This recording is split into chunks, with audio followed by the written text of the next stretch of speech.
Texas Clear Body Mutation TCB. Ang mutation na ito ay nailalarawan sa pamamagitan ng isang nagkakalat o walang kulay sa mga balahibo ng katawan ng isang ibon. Ang mga marka ng pakpak ay nagpapakita ng isang dark black na kulay sa itaas na bahagi, unti-unting kumukupas sa isang mapusyaw na kulay abo patungo sa mga dulo ng pakpak.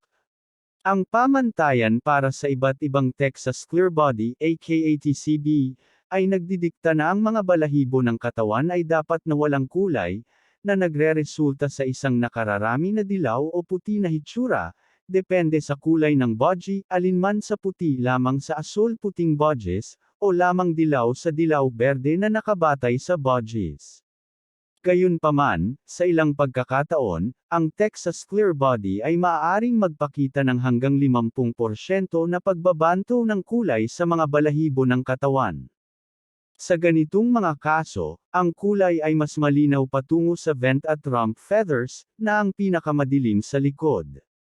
Ang pinakamahusay na kalidad ng Texas Clear Body ay itim at puti lamang, itim at dilaw, na may napakaliit o walang ibang kulay.